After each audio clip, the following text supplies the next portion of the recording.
very hearty welcome to you all to the Advocacy Suite here in the IWA Stadium. This is my third time in the IWA Stadium this year, but unfortunately this event is not rugby related, it's a little bit better, it's IWA Strategy related, so you're very welcome.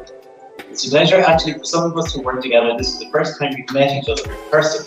So, you know, there's an added air of excitement in the room because some people have been looking at each other on screens and finally got to look at each other face to face.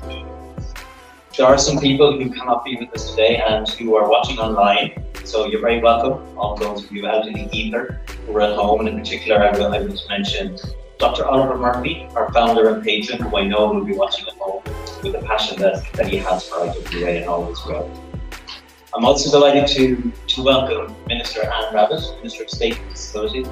I know, Minister, that you're not able to stay with us today for the whole event. We're absolutely delighted that you could join us today. I'd also like to welcome recently elected Senator Tom Coleman.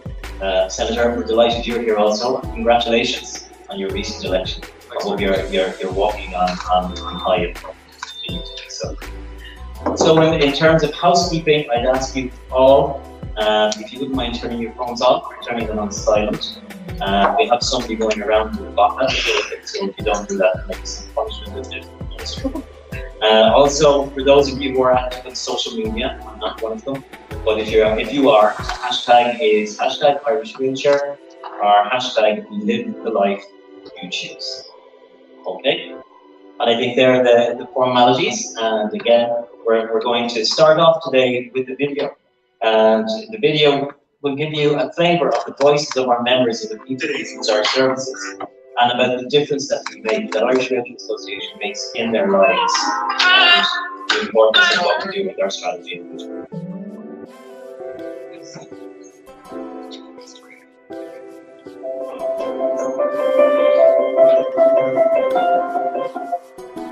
I'm 35. I had a stroke 3 years ago, and the Irish Wheelchair Association has really helped me to boost my confidence. I get up in the morning, I feel like I have a purpose. I'm more independent now. I'm getting a bus. I can talk to anyone. I'm attending the IWA for the last 8 or 9 years. On Monday I do budget exercise, and on a Wednesday I do computers, and then Thursday I do the garden. If not having the IWA service, I'd be at a loss. I wouldn't know where to go, what to do. Irish Wheelchair Association strategy for 2022 to 2025 retains our overriding vision of a fully inclusive society where people with disabilities can enjoy equal rights, choices and opportunities in how they live their lives. And we've really centred the strategy around those 2 key pillars of activity, around advocacy and around services. So what we really hope to do over the next couple of years is really push forward on the full implementation of the UN Convention on the Rights of Persons with Disabilities, ensuring that we're always adapting to and delivering the services that the people who use our services and our members want. About 2 years ago, I started doing powerlifting. It's a very, very fun sport. I want to get to the Paralympics in 2024. I want to get fitter, and I can see even after starting it 2 years ago, I can see after getting way fitter and stronger. Irish Wheelchair Association means to me. It means independence. It means caring. It means respect. Society is the deciding factor. Not like we are disabled, but society disabled. The only limit in life are the ones we make. Remember, we're capable of so much.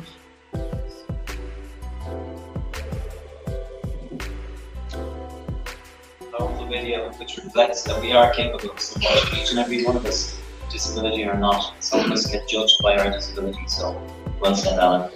At this point, I'd like to welcome Minister Rabbitte, Minister of State and Disabilities, onto the stage. Minister Rabbitte, would you care to join us to officially launch our strategy?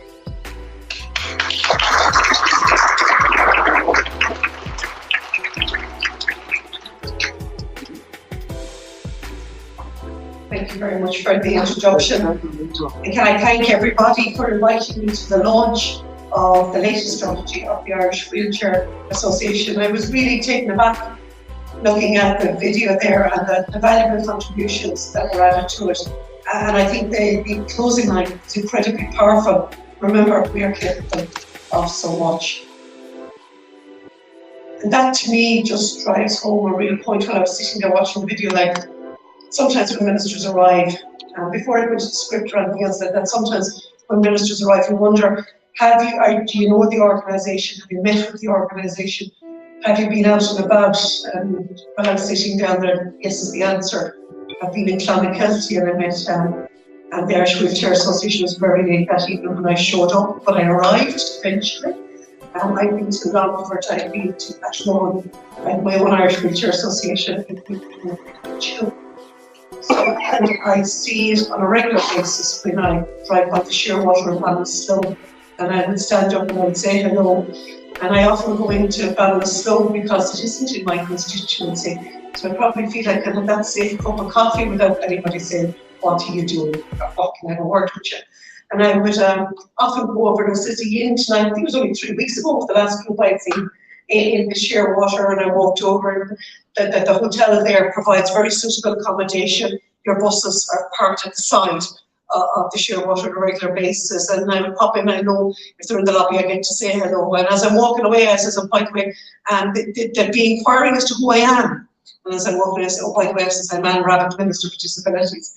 And it is in that informal cases that I like to have that conversation to see how they're getting on and what their experiences about Ballinasloe, have a chat about the Irish Wheelchair Association, and at all times it's about gratitude and what the organisation means to them, and about the independence. That's what they talk about, and meeting up with their friends. And that to me is what we as Minister, responsible for funding and for policy, that's what it should come down to.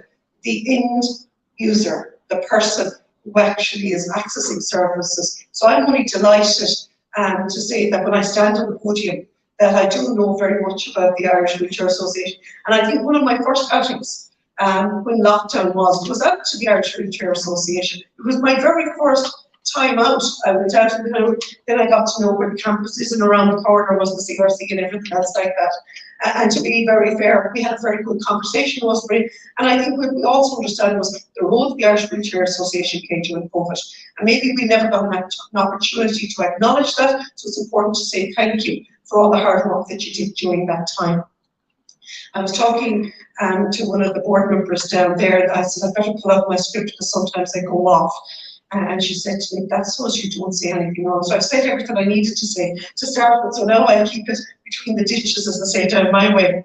So the IWA has always been to the forefront of disability advocacy and services. I spoke with Martin Tarmey, the IWA service coordinator in CH08, when we met in Longford in February. We discussed the foundation of the IWA in 1960 by a small group of wheelchair users committed to improving the lives of people with disabilities in Ireland.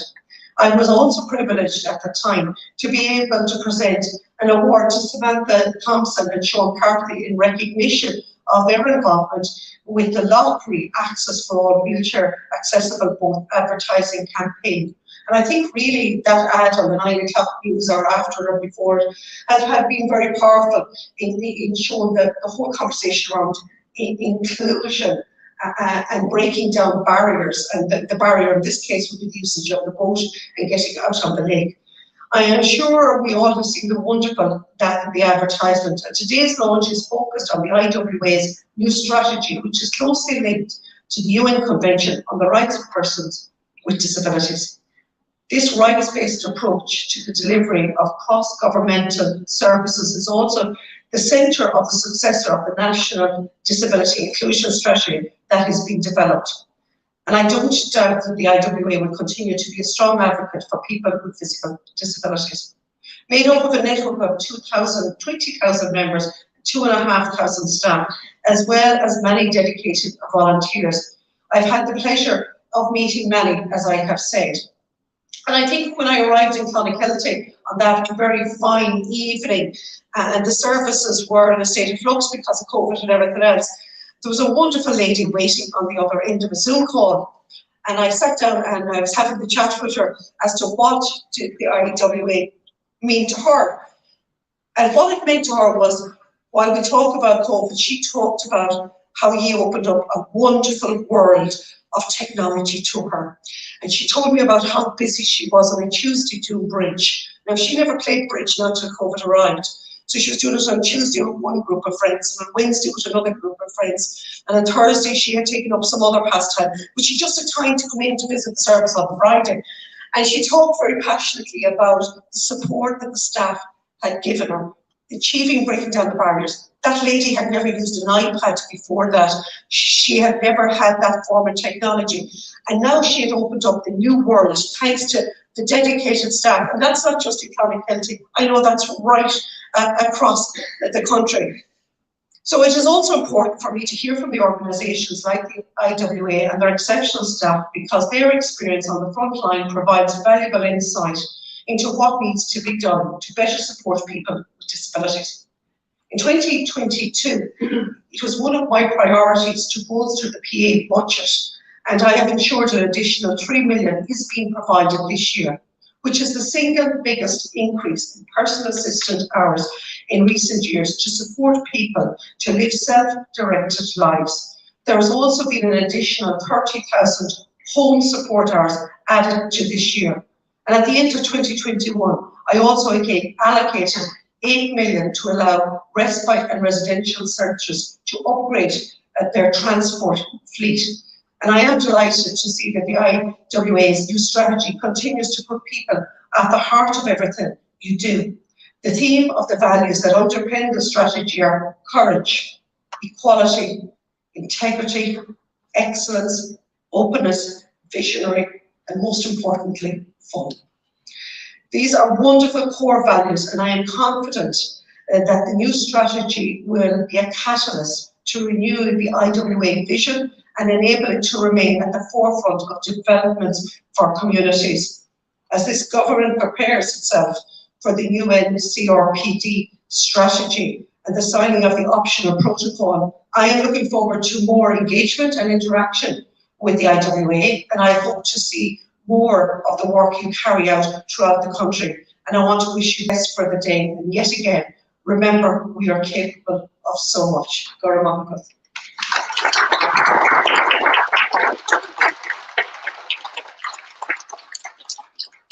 Thank you very much, Minister. And I know when we're delivering our strategy, there's lots of fun to be had in all our centres. So there's no pressure, but they'd be delighted to welcome you in any of our centres around the country. So by all means, give us a shout and we'll give you a cup of tea and a bit of fun. At this stage, I'd like to welcome to the stage our Chief Executive Officer, Rosemary Keogh. Rosemary, you're welcome. And Rosemary, along with members of the senior management team, will present to you the further detail on the strategic vision for Irish Future Association. Rosemary. Thank you very much, John. Good afternoon, everybody. Before we actually get into the strategy today, there is something else that I want to talk about with all of you. As Minister Rabbit has already said, people are at the heart of everything that Irish Wheelchair Association does. And sadly, over the last 2 years, we've lost a number of members of the Irish Wheelchair Association family. Today, I want to particularly mention one of our youth service members, Megan McGuckin. Megan sadly passed away last week. She was a beautiful young lady in her mid-20s. Both her and her fiance, Sean O'Kelly, have been involved with IWA Youth Services for over 10 years. They had their whole lives in front of them. They were due to get married this September. This afternoon, while we're all here in the Aviva Stadium, Sean, along with Megan's parents, Derek and Sarah, are celebrating her life and saying goodbye to their beautiful Megan. I know that everybody in IWA who met Megan, who's seen some of the wonderful videos she's been involved in. Many of you who don't know Megan will have actually seen her on TV about 2 years ago when her and Sean were reunited after the first lockdown, and there was actually quite extensive media coverage of their beautiful, loving and heartfelt reunion. So just for one moment, I'm just going to ask you to remember Megan and remember all of those who we've lost over the last 2 years.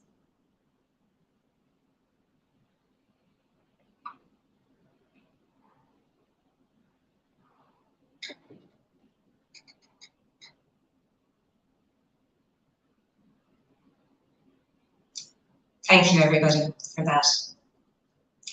So now we are on to the nuts and bolts and the meat and bones of Irish Wheelchair Association's new strategy for 2022 to 2025.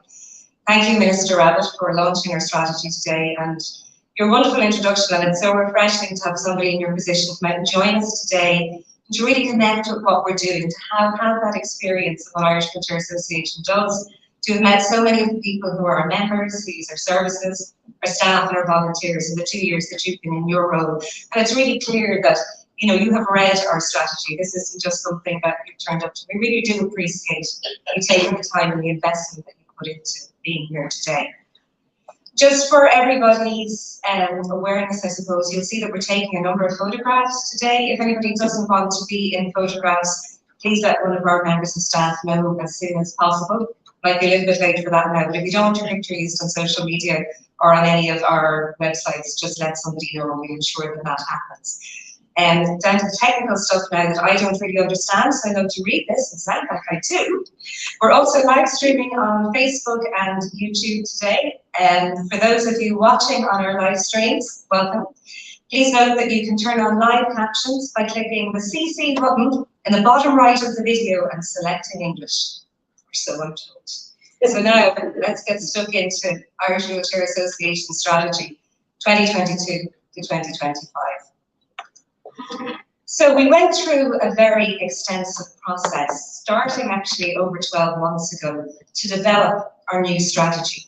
We put together a steering team that was primarily comprised of members of our senior management team, and we also had representation from our board.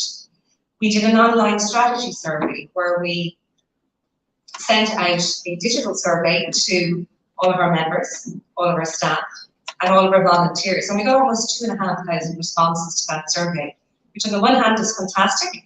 On the other hand, it meant Gillian had an awful lot of work to do in analysing that and giving us back some information as we developed the strategy. We had fantastic input from some of our external stakeholders, so from the HSE, from DFI, from ILMI, and from the National Disability Authority. And I know that some of you are here today. And again, we really appreciate your input and you're taking the time to be here with us today.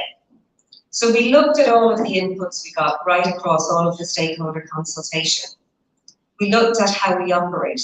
We looked at the organisation itself. We were really fortunate to work with our colleague, Mary Carroll, who has worked with us on both of our last strategic developments. And Mary is also here with us today, so just a shout out to Mary as well for all of your support and for putting manners on us. It's a bit like herding cats, I think, sometimes, trying to control our management team. They're not shy retiring wallflowers, I think it's safe to say, but we've great engagement, great debate, great dialogue throughout the whole process. So where did that bring us to? So I suppose one of the first things we did was, we thought about, well, who are we and what are we about? And I suppose fundamentally we went back to this overriding value and overriding ethos of people being at the heart of everything that we do. We had a look at our vision and at our mission, and these were two of the things that I suppose we canvassed our members and our stakeholders on, where our vision and our mission fit for purpose. And I suppose the feedback that we got was that, yes, they were very much. Our vision from the last time, that Irish Wheelchair Association has a vision of an Ireland where people with disabilities can enjoy equal rights, choices and opportunities in how they live their lives, and where Ireland can become a model for a truly inclusive society. The vision is the world that we want to live in. Will we get there in the last 4 years? We didn't get there in the last 4 years. Will we get there in the next 4 years? We won't. We have to be always working towards that being the world that we want to be in. Whereas Alan said earlier, we know that people with disabilities are capable of anything. The rest of society needs to catch up, take away the barriers, and let people thrive and be the people that they want to be.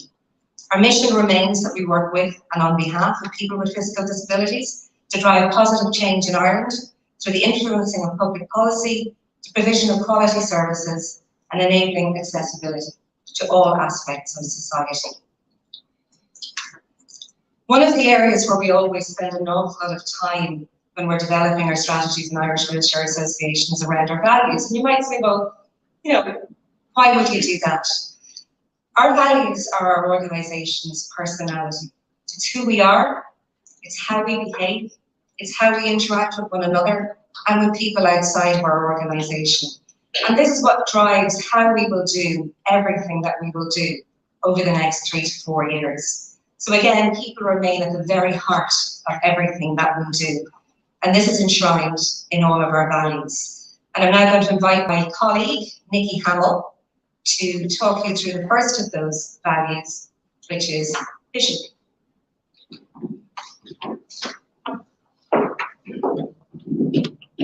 Thank you, Rosemary. Hello, everyone. I'm Mickey Hamill. I'm the Director of Sport with the Irish Wheelchair Association. So I'm going to speak to you now about our first value of vision. So if there's a single word that can be used to describe the formation of the Irish Wheelchair Association, it is visionary. Dr. Oliver Murphy and his co-founders lived in a country which needed systemic change to provide equal choices, opportunities and possibilities for people with disabilities. Their work and the work of this organisation in over 61 years of operation has evolved into the Irish Wheelchair Association vision, a vision of Ireland where people with disabilities enjoy equal rights, choices and opportunities in how they live their lives, and where our country is a model worldwide for a truly inclusive society.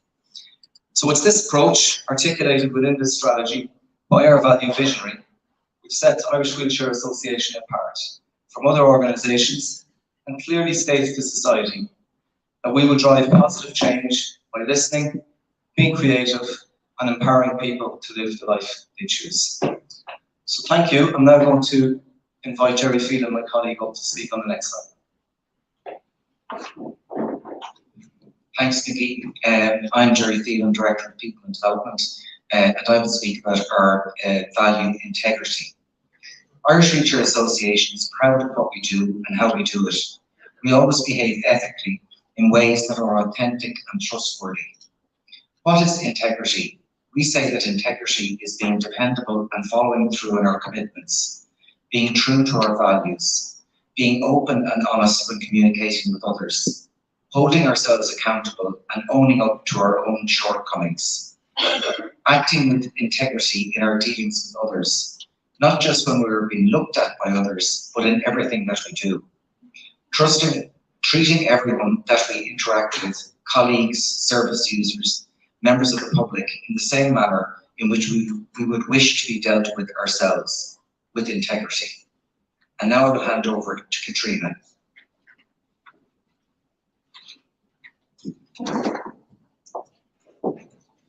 Thanks, Jerry. My name is Katrina Griffin. I'm the Interim Chief Financial Officer. When going through the values, excellence was one that is carried forward from last strategy, 2017 to 2021. We can see the impact of what we do for those who avail of our services, and we already should have a huge sense of pride in what we do across the organisation. Excellence is about striving for better, given the reality of the resources that we have available to us, and a willingness to be the best in what we can do for those who avail of our services. Excellence is a journey. It is about being organic, developing as we go, building on our known ability to react to challenges as they arise, forward-looking to identify new opportunities, reacting to internal and external standards, and showcasing who we are and what we do, linking it all back to the person-centred approach. We don't have to take our own word for it. We get external validation on our continuous improvement through our quality assurance and our QMark results from 2021. Now I'll pass you over to Aidan.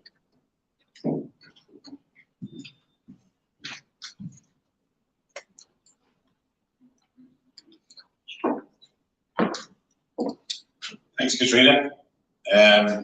Ironically, I'm here to talk about courage while my knees shake like anything. I'm Aidan Stacey, the Commercial Director for IWA, and I'm going to talk to you about courage. Irish Wheelchair Association fearlessly says what needs to be said and does what needs to be done. We are not afraid to fail and try again. We are resolute in championing the rights of people with disabilities. Our value of courage is built on the shoulders of our founders. It continues through our staff and volunteers who've shown immense courage, particularly over the last 2 years during the COVID pandemic. And it is also lived through our fearless approach to advocacy and to challenging the status quo. It continues through our sports members who push themselves to their limit and perform at the very top of the Paralympics. And lived by our service users who put themselves forward and tell their stories to the world. Courage is deeply embedded in our DNA. I'll pass on to Bill to talk a little bit about fun. Thank you, Aidan. And my name is Mildred Carroll, and I'm the Director of Community Support Services. Fun is the second new value to be introduced as part of the Irish Wheelchair Association's new strategy. It is the fundamental component, the life and soul of everything that we do. It is the richness behind the organisation's successes, demonstrating the right culture, promoting the health and well-being of all people. The value of fun emerged strongly and consistently throughout the review and development process of the new strategy, providing the proof and evidence that we listened. Fun as one of the organisation's 6 values as set out in the strategy demonstrates that as an organisation, we, the Irish Wheelchair Association, value everyone. It really is about that sense of community, that sense of family, and that sense of belonging for all people. From a staff member's perspective, it relates to the value in the role, but this is more than just a job. It's that sense of fulfilment, that sense of achievement, and that sense of enjoyment. For service users and through the range of services and support provided by the Irish Wheelchair Association, it's the sense of belonging, putting fun and enjoyment into people's lives. Opportunity to experience good and nice things in life, individual to the person and on their own terms, ensuring that we are at all times person-centred in approach. The contribution of our volunteers across the organisation, the sharing of their skills, their experience and their expertise. In looking at all that has been achieved from our last strategy, the equally ambitious objectives set out in this strategy, the sustainability through COVID, the innovation, development and growth which occurred during that time and continues to do so. It's about what we do as an organisation so incredibly well. It's about what sustains us. It's about the commitment, the hard work, the generosity, the pulling together, the community, that sense of belonging. In moving into the new strategy, it will be incumbent not to promote the value of fun in all that we are and all that we do. An organisation value that demonstrates that the Irish Wheelchair Association values everyone. Thank you. I'd like to pass over to my colleague, Tony. Good afternoon, everybody. My name is Tony Cunningham, and I'm the National Director of Responsibility for Housing, for Accessibility, Volunteers and Property, and I'm based in Mayo in the West. The value of equality is the one I want to talk to you today about, and it says, aligned with the UN Convention on the Rights of Persons with Disabilities, Irish Wheelchair Association believes in a fair and inclusive society. We work actively to ensure that every person with a disability in Ireland can achieve their right to an independent life, with equal access to opportunities, to services and supports within their community. When I was reflecting on that value, although much too young, I tried to cast my mind back to 1960, to when the organisation was founded. Because I couldn't do that, I decided to talk to Oliver Murphy, Dr. Oliver Murphy, our surviving founding member, who lives in Drogheda. And I might do a shout out to Oliver, who's probably watching us virtually. So I had a great conversation with Oliver around what equality meant when they decided to set up the organisation. So the following are really a selection or a reflection of Oliver's thoughts. And I'll say from looking at the video there, they were summed up, or I felt his words were echoed by Alan when he said, remember, we're capable of so much, which was like listening to Oliver all over again. So Oliver says, equality became more defined over time. It's about helping people with disabilities to live a better quality of life. In the early days, he said a lot of people wouldn't come out even. They were afraid to come out with the steps and the obstacles in society. He says there was a low base to start with. The slogan that they developed was, "We are here also." We want to be equal to all. We want accessibility, and we want recognition. He said we were working from our ability, and we wanted to bring that to the fore. And their call was, "Make it possible for us. We want to be equal." So the association was established, and they, over the years, contributed to this call of making things possible. Oliver said, as a wheelchair user, all I want to do is to get up and do whatever I want to do at work or in the community without any obstacles, without any barriers. Same as everybody else, he says. Get a taxi or a bus, move freely and get on with our lives. They designed the word, and why should we be left out, he said. Then he spoke about the mind power of people with disabilities being huge.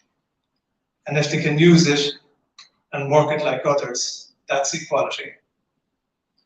He recalled on a Friday evening, a friend couldn't get a taxi from a nursing home, and Irish Wheelchair Association stepped in to the rescue, he said proudly. He said, "We are still struggling with the bits and pieces, but we've achieved a lot." And then he just reflected at this time, a few months ago, on Ellen Kane and the Dancing with the Stars. And he said, "Isn't it wonderful to see that?" He also reflected back to his fellow founding member, Father Leo Close, and he said, "Lads, this is a self-help job. I have a right to do everything and movement to do what I want to do." And his final words were, "We are here." That's equality from Oliver Murphy. And on that note, I'll hand you over to Michael on openings.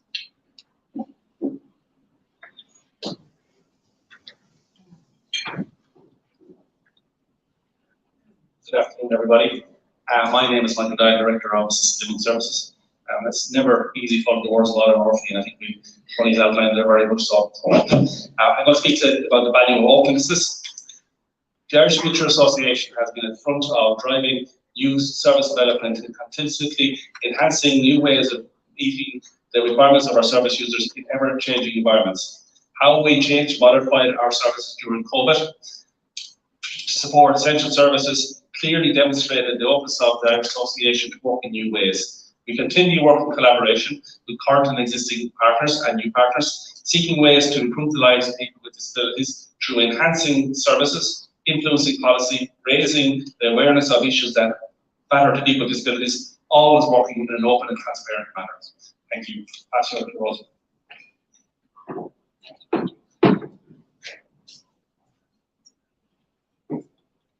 First note to self, I'm not as tall as Tony. And here I am. Thank you, everybody. And thank you to all of the team for talking through our values. And I hope, in seeing all of the team actually come up one by one and do that, that in itself is a representation of our values. We are all here for the same reason. This isn't my strategy or the board's strategy. This is everybody who IWA's strategy. It also gets me off the hook for presenting everything, so I'm really, really grateful. I was thinking back 5 years ago, actually, we were in Crow Park, and I actually presented the entire strategy by myself, and I'm never doing that again. So thank you, guys. So back, I suppose, to what we're about and why we're here today.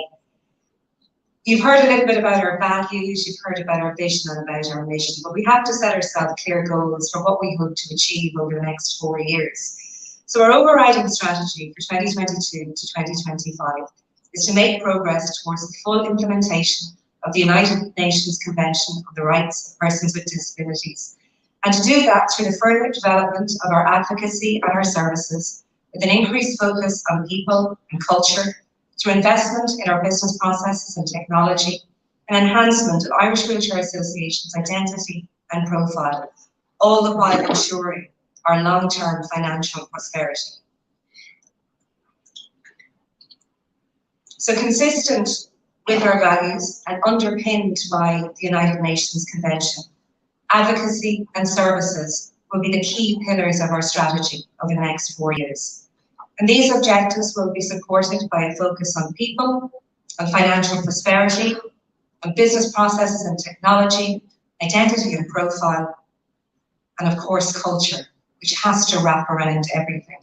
There's an old saying that culture eats strategy for breakfast. You can have the best plan in the world, you can have the best roadmap in the world, but if you don't have people with you, you're not going anywhere.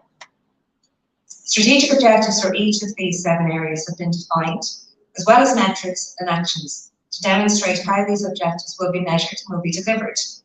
The specific measurable objectives and top-level actions are really key for us, so we can measure our progress and we can be really open and transparent with our members, with our staff, with the people who use our services, with our funders and with all of our external stakeholders, that we're really serious about delivering this strategy. We're going to show you all as we go along that that is the case.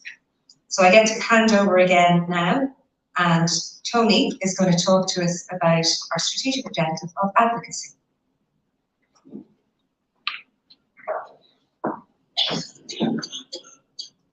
Very focused and very dangerous coming up steps. So thanks, Rosemary. So advocacy, Irish Wheelchair Association's advocacy with and on behalf of people with physical disabilities progresses the achievement of the equal rights underpinned by the United Nations Convention on the Rights of Persons with a Disability. Take them off. The UN Convention on the Rights of Persons with a Disability places an obligation on countries like Ireland to promote and protect the human rights and freedoms of disabled people. The Convention was ratified in Ireland in 2018, and it's worth noting that that was since the commencement of our previous strategy. And it's very much an instrument and an influencer in terms of the development of public policy and of service delivery. It sets out Ireland's obligations in terms of the involvement of persons with a disability in the development of public policy and in the delivery of services across society. If you like, we all know the saying, nothing about us without us.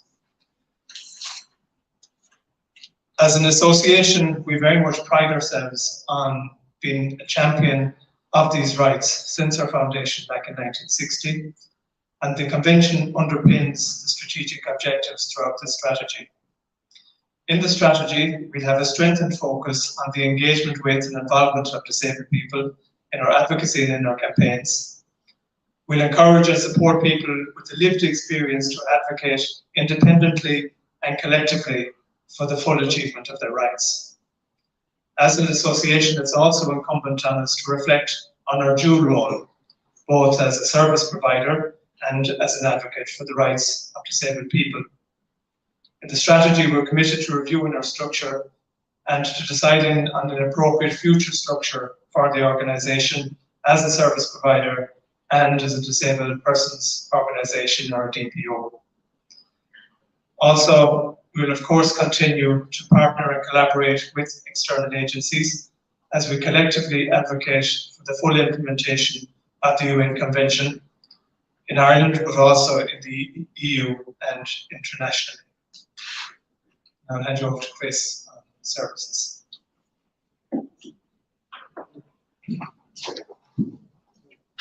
Good afternoon all. I'm Chris Hoey, Chief Operations Officer. I'm going to start by saying it's great to finally perform at Lansdowne Road. It's taken a few years.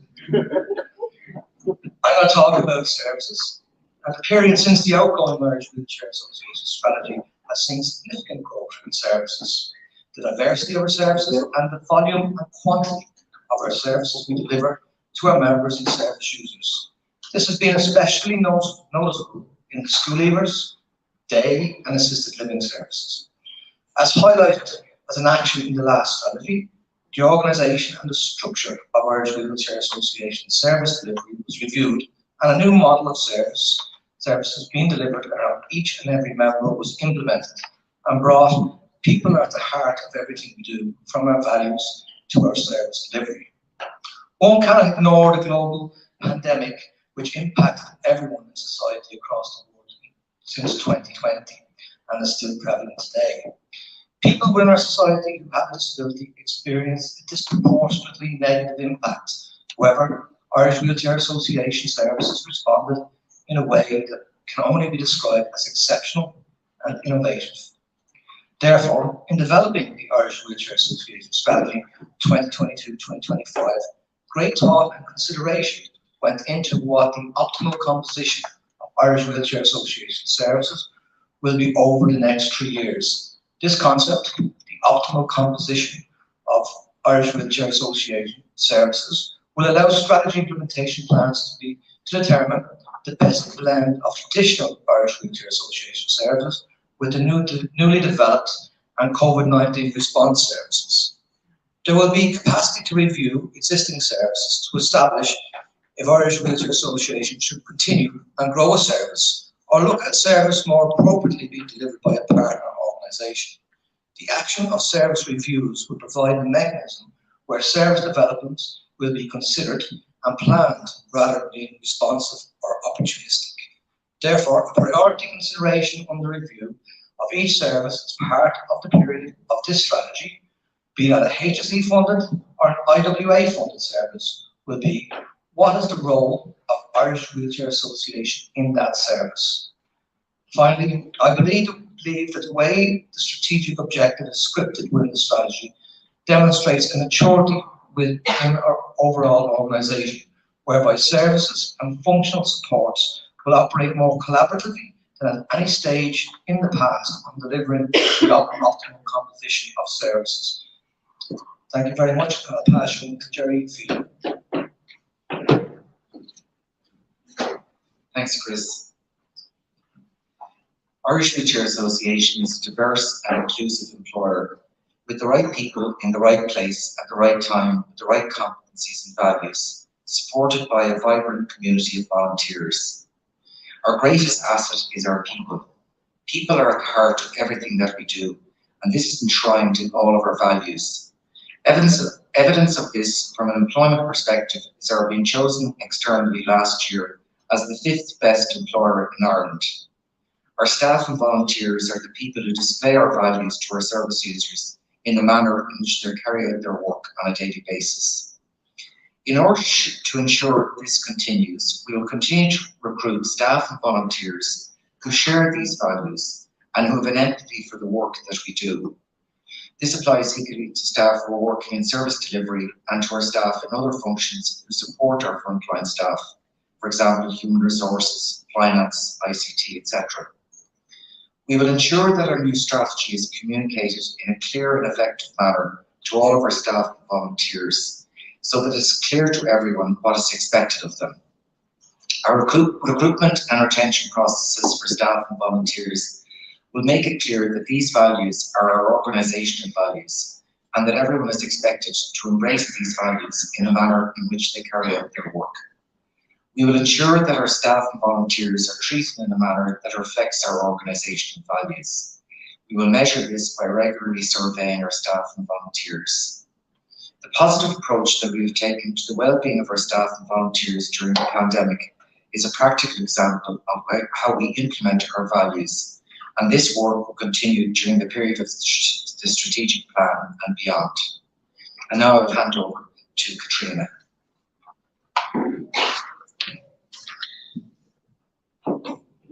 Thanks, Jerry.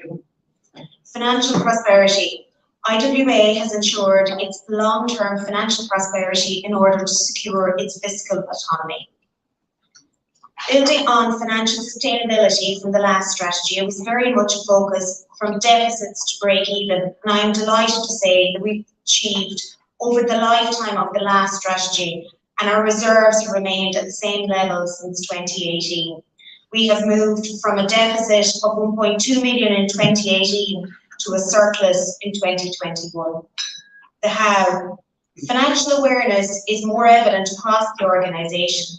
This was built through collaboration, support, engagement and financial training, primarily through the comprehensive budgeting process and that sense of ownership of budgets across the organisation. Again, bringing it back to people being at the centre of everything that we do and those working relationships, Key to this as key to budget holders. Noting the historical cost efficiencies already achieved in previous years, we knew there was little scope for savings. And as a result, we met the HSE with regards to deficits, bringing them on a journey and taking action. Language of finance deficit turned to our deficit, ownership to we all share our surplus for 2021. Looking forward, financial prosperity beyond breaking even. When Irish Wheelchair Association looks at services now, we operate more collaboratively to deliver the optimal composition of services that are financially and operationally viable. It is really important to build on our relationships internally and externally, building on our already strong relationship with the HSE and a partnership approach with them, and building our other relationships externally with all our customers and funders. Prosperity. The objective is to flourish, to thrive, to have good fortune and success. There will be challenges, and we have shown in the past that we will react to these challenges as they arrive, and we have learned from those challenges, and we can use them to our advantage going forward. And this is about future-proofing the organisation for our services and our advocacy to ensure we have funds for our strategic objectives, along with our investment in people, business processes and technology, and our identity and profile, including our property, incorporating these items into our pricing structure, our reserves policy and business cases. This becomes more of the way we do things. Financial feasibility. We have costed the strategy over its lifetime and built our strategic spend based on the timings of the strategy, so that we have that overarching Irish Wheelchair Association culture, spirit and willingness, that we're in a strong financial position, and financial prosperity is one of the catalysts for more change. And so on that note, I hand you over to Mary Jo and business processes and technology. Thank you. My name is Mary Jo and I'm the Director of ICT. We need a fundamental shift in how we do our day-to-day business. This change has already started with the introduction of a cloud rostering solution that proved so crucial for the provision of ALS services over the last 2 years. In addition, we have a few baseline systems which are used for record keeping and some processing, such as CRM. However, we have a long way to go. Our business processes are convoluted and are in general not supported effectively by technology. Our back-end systems are not suitable for an organisation of this size. They are also out of date with low capability and need to be replaced. Our technology for service provision is lacking. We need to replace the highly manual, repetitive administrative tasks with intelligent solutions that will remove duplication of effort and provide our staff the data they need when they need it. This will enable our staff to focus on providing services and provide us with invaluable data to feed into continuous improvement efforts. One factor in achieving our goals in this area is to establish the establishment of a project management office. This will provide a strong governance framework which ensures we are effectively managing our resources, that we are working on the right projects at the right time, and provide project management expertise which can be drawn upon by the whole organisation. Thanks for handing the table. Thank you.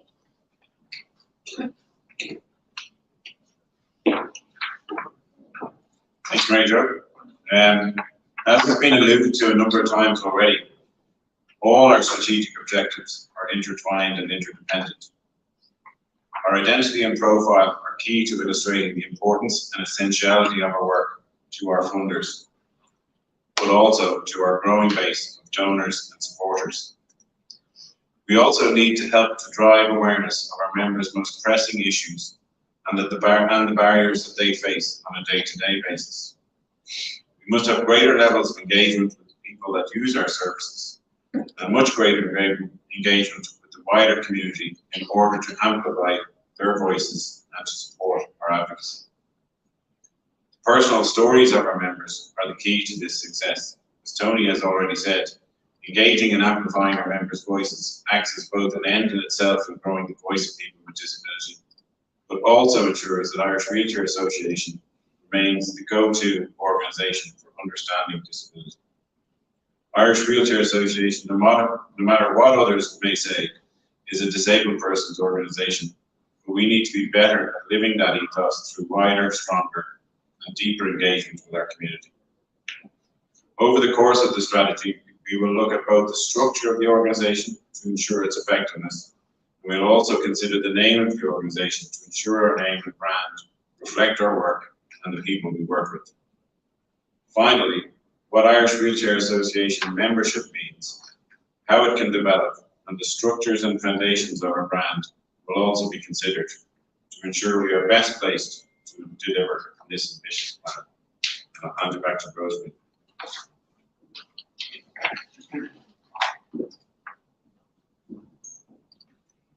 Thank you, Aidan, and thanks again to the whole team. I know some people are more and less comfortable presenting. It's not easy to actually stand up here and do this. So I want to give the guys just a really huge thank you for the effort and the preparation that went into the presentations today. Our final strategic objective, as we said earlier, is culture. And you'll have heard quite a few people already today talk about people being at the heart of everything that we do. But get used to it, because you're going to be hearing it an awful lot the next 4 years as well. This is the piece that's really core to who and what Irish Wheelchair Association is. I know a number of people have also alluded to Dr. Oliver Murphy this afternoon, and I'm conscious that not everybody in the room knows who Oliver is. So I'm going to take this time, as we talk about culture, to talk a little bit about Oliver. So Oliver was one of a very small group of people, young people, who back in 1960 returned from the first Paralympic Games in Rome, and Oliver himself was a para-athlete, having sustained a spinal injury in his early 20s. So he went off with his friends and represented Ireland. And when they were talking to people from other countries at the Paralympics, they realised that in terms of trying to live your life independently as a person with a disability, Ireland had an awfully long way to go. So they came home. I think it was 8 or 9 of them. They met up a couple of months later and said, you know what, nobody else is going to do this for us, so we're going to do something about this. So that small group of people, all of them wheelchair users, founded the organisation that today boasts 20,000 members and 2,500 staff and operates in every county and most towns in Ireland.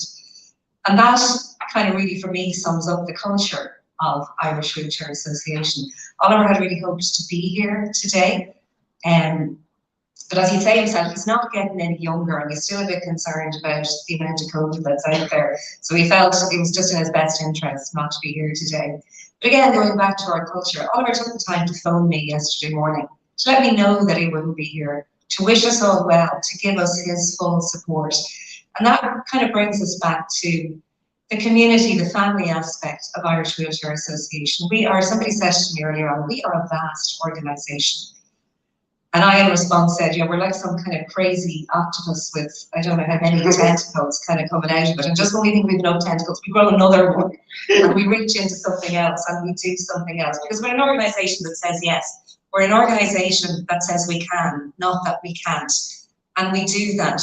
And this piece about culture is so important in delivering our strategy over the next 4 years. What we're planning to do, what you've heard about today, is highly ambitious, and it's really, really aspirational. We've set ourselves some pretty big, hairy goals, you know, and we've an awful lot of work to do over the next 4 years. But as I said earlier, we won't achieve that if we don't have the right culture, if we don't continue to put people at the heart of everything we do, if we don't live our values. And one of the things that we're going to do this year, and I'm looking at some of you around the room because I want as many people across the organisation as possible to be involved in this, to embed that culture, we're going to develop a team of value champions right across the organisation. It's not going to be the people like you saw on the stage today. That's going to be our members, the people who use our services, some of our board members, our volunteers, our staff, right across the country, because we've got to get this behaviour, this attitude, this spirit, this personality of IWA living and breathing through every single one of us. every single day. It's there. We just need to remind ourselves that that's why we're here. So that's all of our objectives. So having told you about all these quite challenging things that we've had to do over the next couple of years, you're probably wondering, well, how are they going to manage all of that, really? So our strategy will only be effective if it drives everything that we do in Irish Wheelchair Association. What we're doing, how we behave on a day-to-day basis, is linked back to the strategy. We will be successful. So everything that we do when we're looking at any new service that we're looking to take on, any business plan that we're considering, when we're looking at people's performance development, when we're thinking about, you know, the services that the people within IWA want, everything must align back to the strategy. Because if we do that, we can continue to measure, we can see where we're going, we can see that we're still on plan. Having said that, though, no strategy can be set in stone. And I think when we were working on this strategy over the last 12 months, you know, the thing that was there all the time was the uncertainty. We've all now lived through 2 years of a global pandemic, something that nobody in this room, and probably most of our parents, won't have lived through. It was completely unprecedented. I had the good fortune to go and see Dara O'Brien performing at Vicar Street on Friday night, and he was talking about, you know, the impact of the last 2 years.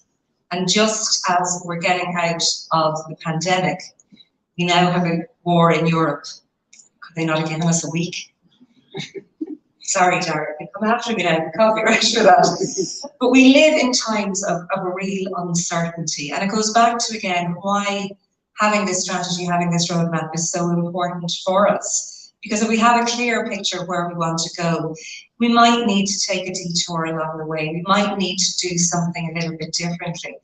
But if the last 2 years has shown us anything, it has shown us how agile and how flexible we are, how we have adapted, how we have all collectively stepped up to the challenge of working and living through really, really uncertain times. I really do hope that things externally settle down and we do all get a little bit of a break. But we know that we can do this because we've done it before.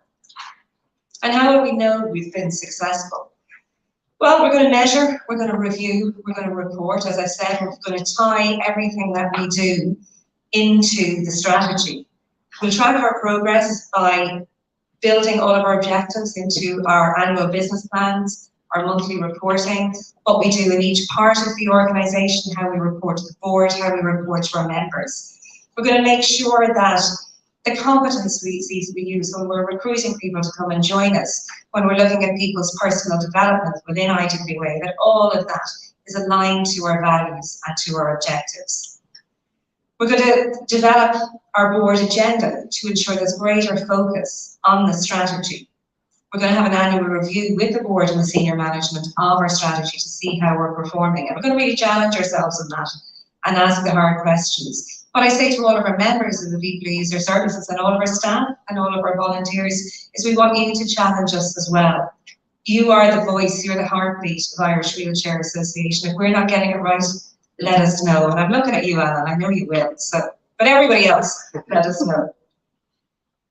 So there'll be greater focus on how we're progressing with our strategy in all of our publications, our annual impact statement, our annual financial statements, and lots of updates at our AGMs and all of our various stakeholder meetings. I've started them off now, but we're finished.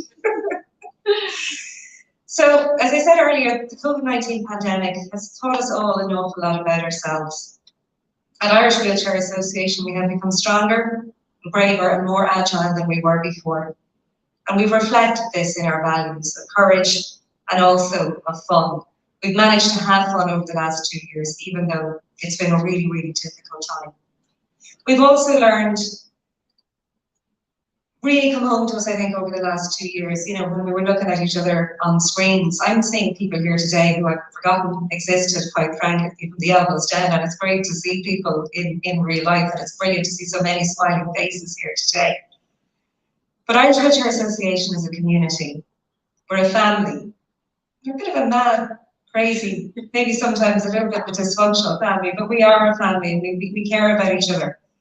And what we've learned over the last 2 years is that even though we have been apart, we're always together. And that's brought us to a lovely full circle of of being back here today. We are one Irish Wheelchair Association, a community to which people want to belong, continuously motivated by our shared and passionate purpose to drive positive change for disabled people in Ireland. Thank you all for listening to our strategy today, and I'm going to hand back to John.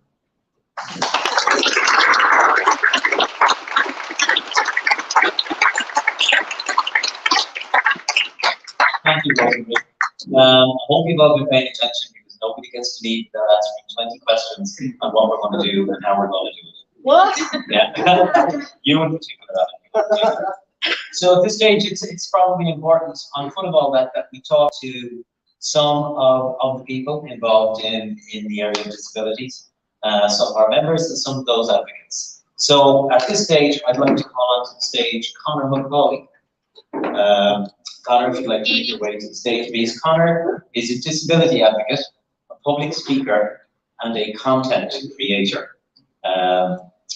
He is a leader within IWA and is currently part of our DAISY project team, which will be rolling out schools disability awareness to schools.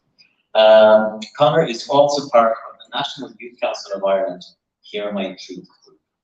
Conor, you're very welcome to the stage. Secondly, I'd like to call Ikura Nassim. Ikura is from Ballyfermot.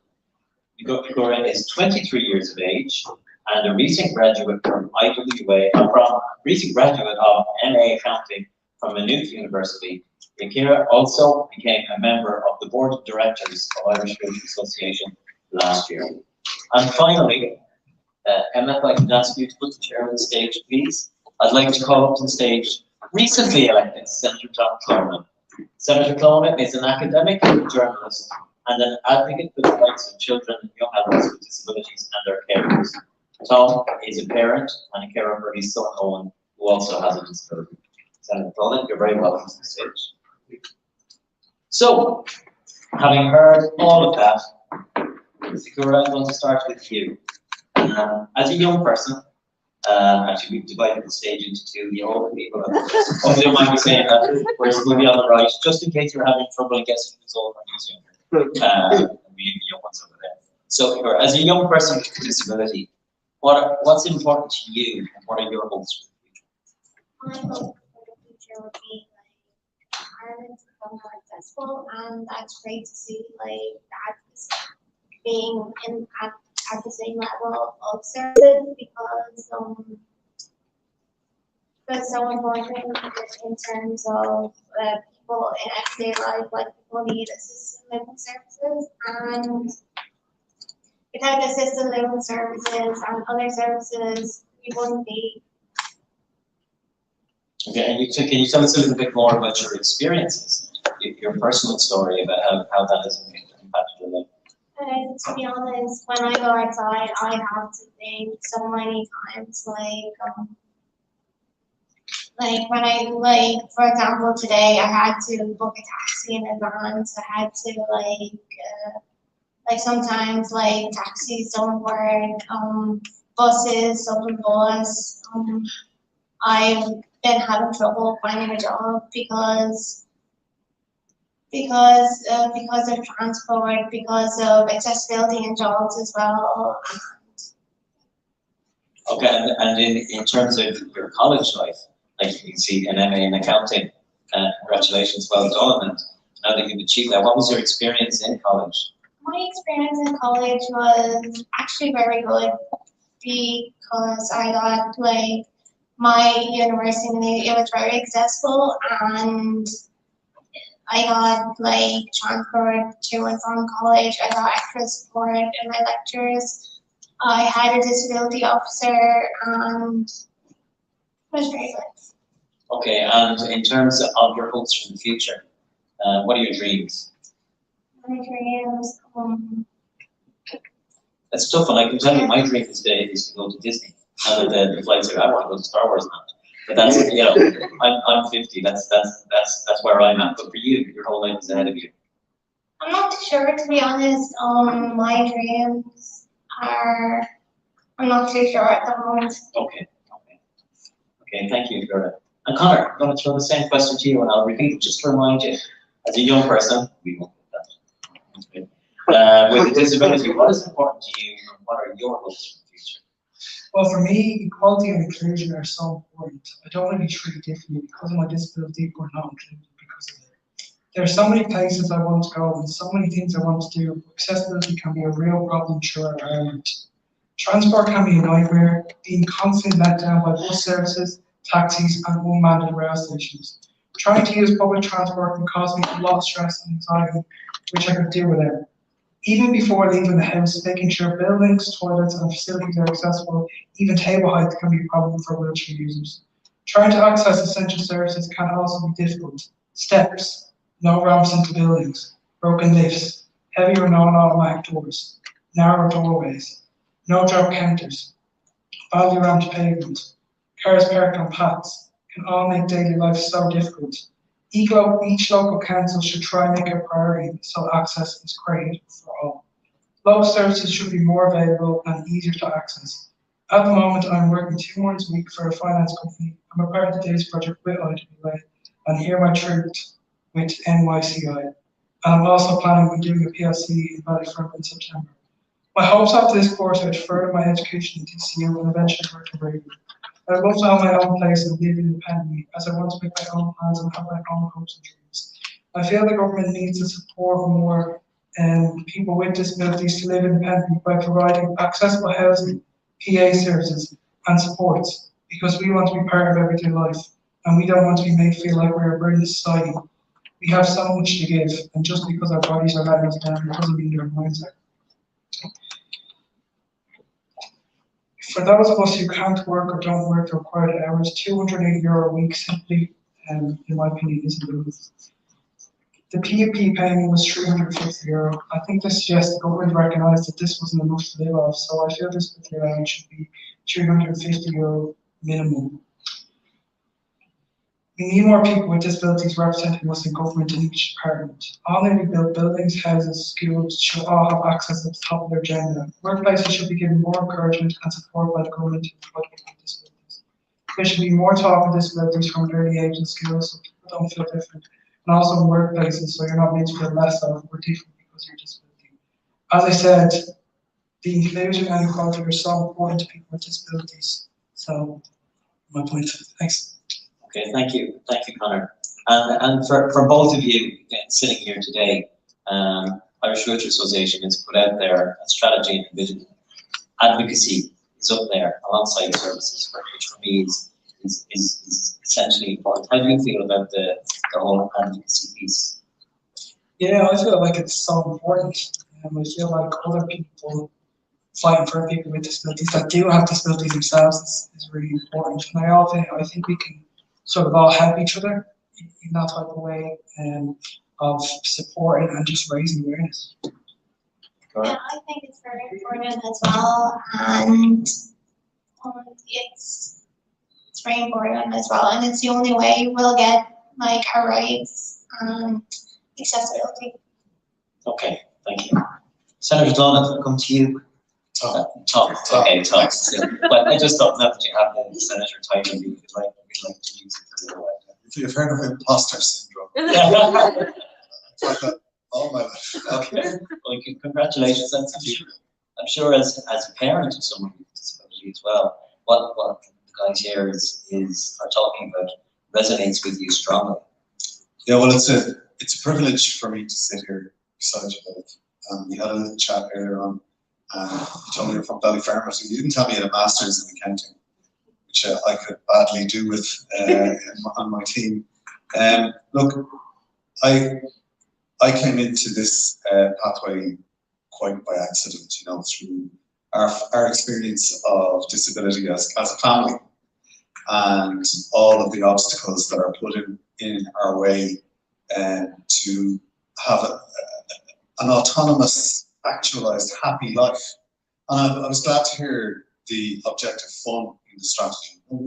We're entitled to be happy and to be fulfilled. And it strikes me that, you know, you mentioned the PUP payment, and I think it was the CRC commissioned a piece of research recently that shows what we all knew anyway, that if you have a person in the household who has a disability, or if you have a disability, that I think it's 20 to 35% extra financial burden on that family. So the disability allowance not only should be equal to the PUP payment, it should be something north of that. It should be closer to 400 euro. And we saw that the PUP payment didn't bankrupt the country, so I don't see any reason why we shouldn't campaign for that. So that at least, you know, we can pay for the basics before we go out the door. And it strikes me over the years, you know, I've been a huge admirer of the whole LGBTQI movement and the manner in which they have been able to communicate their concerns and their desires and their rights as fundamental human rights issues. And over the years, and Rosemary mentioned about culture, eating strategy for breakfast. You know, when you talk about disability issues, it can be categorized, well, that's a social welfare issue or that's a health issue. No, they're not. They're fundamental human rights issues. So I really hope we can get to work on that. And again, our shared goal of having the full implementation, the full ratification of the UN Convention on the Rights of Persons with Disabilities. So in much the same way that our family, I suppose, entered into this space quite by accident, I got elected by accident, thanks to my son Owen, my campaign manager, who is, if anyone's listening, available for parties such as Fianna Fáil or after the next election when there'll be under pressure. If you did it for me, you could do it for you. So I want to learn as much as I can in the short time that is available to me for the life of this government. But in that time, I want to do something positive for you, for me, for all of us. And I really hope that over time, in terms of culture, that our community of people with disabilities or disabled people, that we have the same, if you like, intellectual space as the LGBTQI community. And you know, we need to have that dynamic and that critical mass that other groups have so successfully mobilized. And so I hope we can all work together to that end. I think it's a very powerful point. The one thing I've been talking about inclusion is that to that point when the referendum came around, the LGBTQI, excuse my getting some of those wrong, mobilized the community in a way that a truly inclusive way where they brought everybody to the fold. They made it the cause, they made the issue relevant to everybody on a very, very personal level. And I thought that was such a powerful tool, and I would love to see us to be able to replicate that in terms of having inclusive change for people with disabilities as well. I think it's a really strong example of what can be achieved. Senator from your perspective, you've heard of organisations putting advocacy alongside services, which are both equally important to assisting our members to live the lives that they choose. Now, with the implementation of the UN Convention on the Rights of People with Disabilities, disabled persons organisations are playing a very necessary, prominent role in the consultation process. So my question, finally got to for you, is how important is it for you to hear the voices of people with disabilities through the conduit of organisations like Irish Wheelchair Association?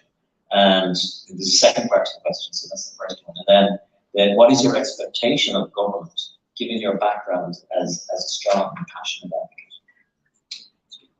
So, to answer the question in reverse order, so the question about hearing the voices of persons with disabilities through the organisations, I mean, that is very, very important.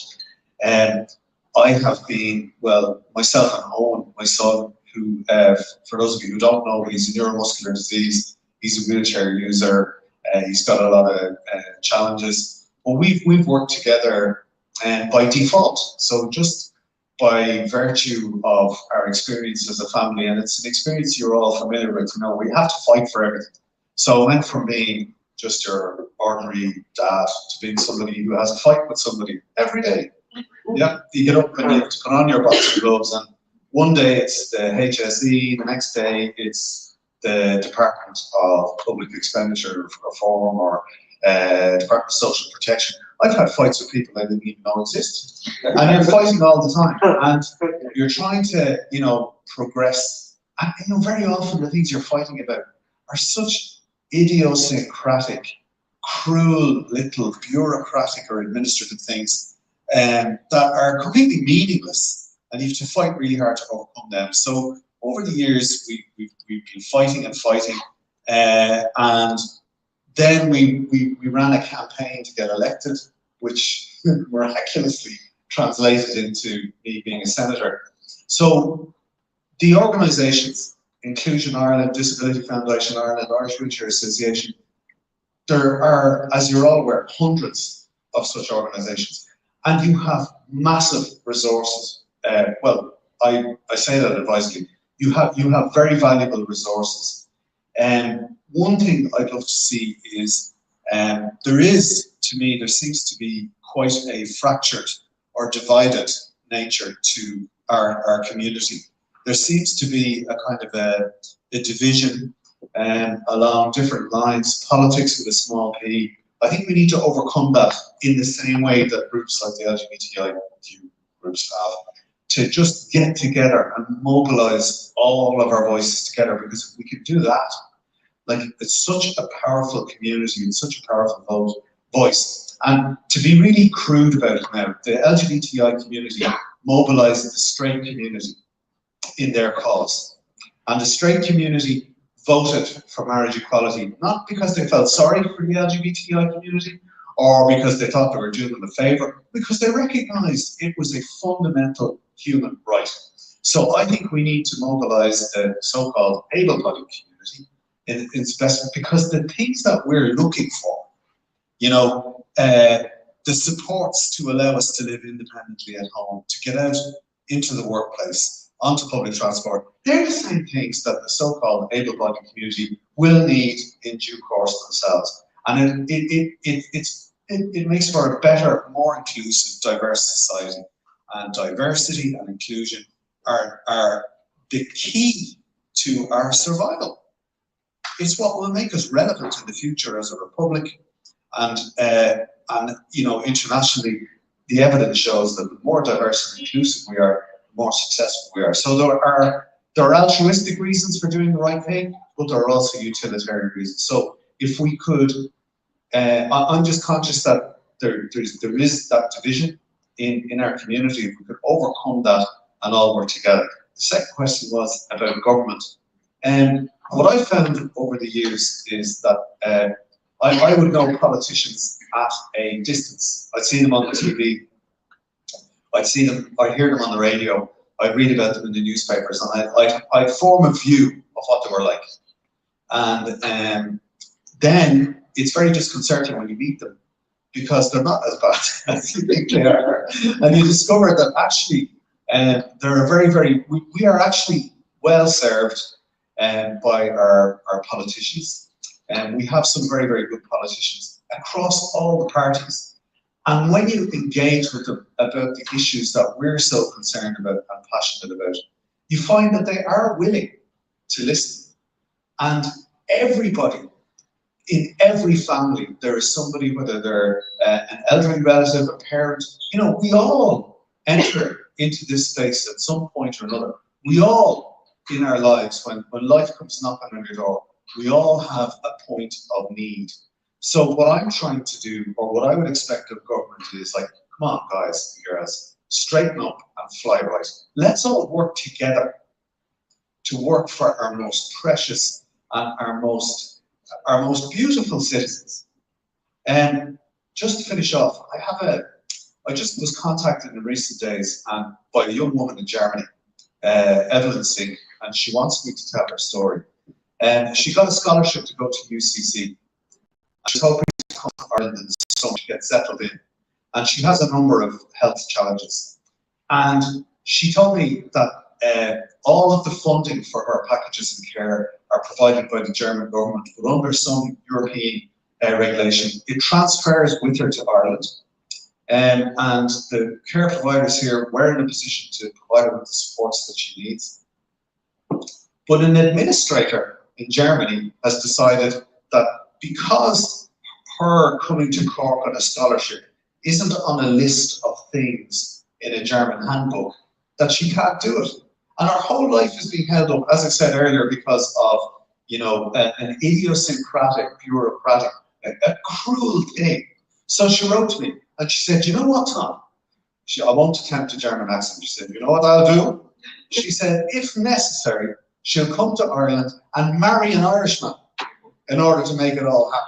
Like, she's really confident, and she has that spirit in her that I see in you and in my son. You know, you just want to live your life and get out there, and why not? And wouldn't the world be a better, more enriching place for all of the diversity that we share? So that's what I would expect of government, that we make it culturally unacceptable for a public servant or a private sector actor or anybody to so cruelly, you know, prevent somebody from fully self-actualizing for you know, the most, that needs to become culturally unacceptable, and that we should be proud of our difference and proud of ourselves, and, you know, that we absolutely demand our fundamental human rights, not apologize for it, and to fight for it, and to be loud, and to be radical in that endeavour. So that's what I expect of government. We'll see how I get on. Well, it's an ambitious plan. There's vision in there for sure.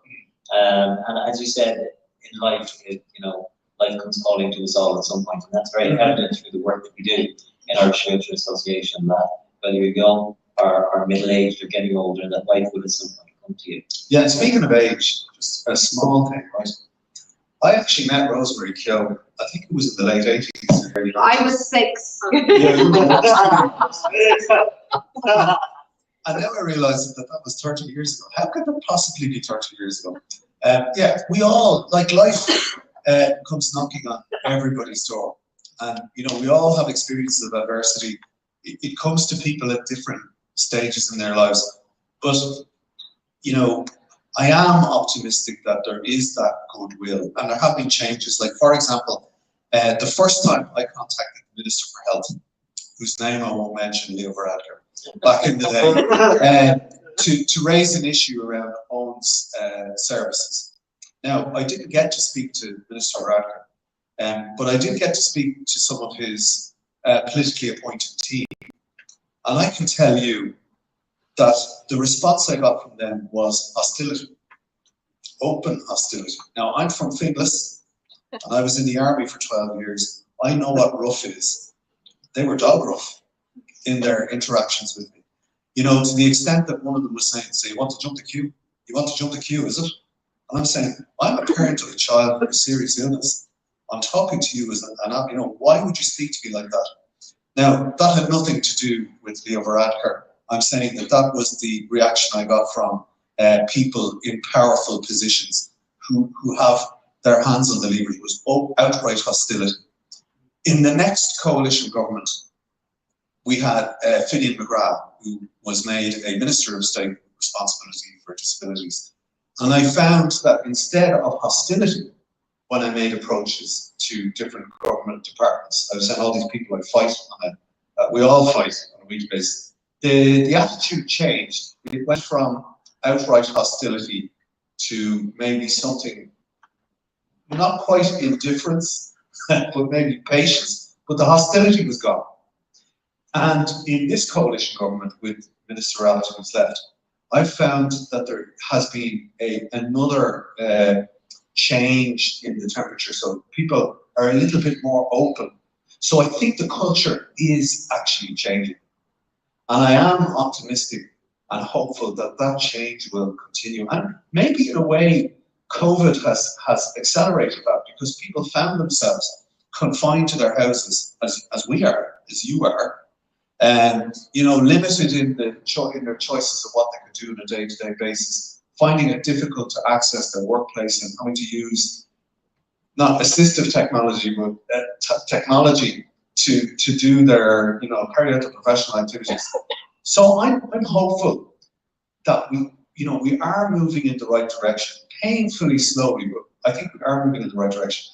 And I'm hoping that, you know, now that I'm in Leinster House, not outside the gates, holding a placard with people before profit, or who else, or groups that are protesting, that we can really move that conversation forward. And as I said, make it absolutely unacceptable, taboo, to ever put an obstacle in the way of any of our wonderful citizens. It should never happen. Thank you very much. And I think, I'm optimistic, given people like you who have experience, given the experience and the vastness of the people in Irish Future Association, and then most importantly, the passion and the vigour of the likes of Conor and Cora, those people whose voices, people with disabilities, their voices should be front and centre of everything they can do, and that's what Irish Future Association strategy is going to do. So I was going to throw the floor for questions, but we're under pressure for time. You'll be glad to hear. So we won't be getting grilled today, but I'd like to thank you very much. Thank you very much, all of you, for coming up to the stage today, for giving us your visions and your experience, and we look forward to working with you. And I certainly am excited about the next 4 years. So thank you all very much. Can we give them a round of applause?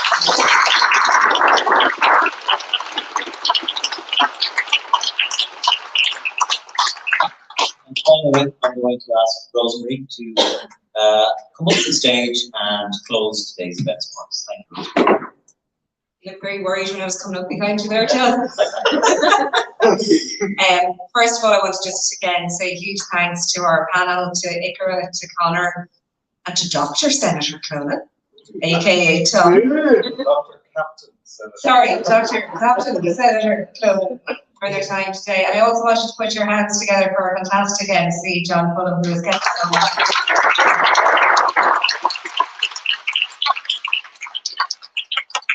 It's really wonderful to hear from the guys this afternoon. It's wonderful, no disrespect to myself and John and Tom, to have you on the stage. You guys are the future of Irish Future Association. So are you, Alan? Yes, of course, you're there too. And it's great to have so many of our younger members with us today. We won't be here in 20, I hope we're still alive, but we won't be here in 20 years' time. Some of the work we do over the next few years is really handing over that mantle to the future, continuing that fight that Tom has talked about, and so many people have, in an ideal world, should have had to have in their lives. But we will keep fighting, we will be courageous together, we'll have some fun along the way, and we'll do it together. So thank you, everybody. Thank you, everyone, for your time this afternoon. Thank you for everybody who came to listen to us today, to our board members, our volunteers, our staff, our members, and to anybody that I've forgotten. I apologise. Some of our corporate funders have come today as well, some of our external stakeholders. So thank you, everybody, and obviously also to Minister Rabbit. Okay, I'll look at that. Also to Minister Rabbit, who unfortunately wasn't able to stay for the full session today, but she had a very, very busy schedule, and we really appreciate her time. Thank you, everybody, and hopefully we've given you lots to think about. Thanks a million. And to everybody online, thank you very much. There you go. I'll probably help John. Thanks a million, everybody. Good luck.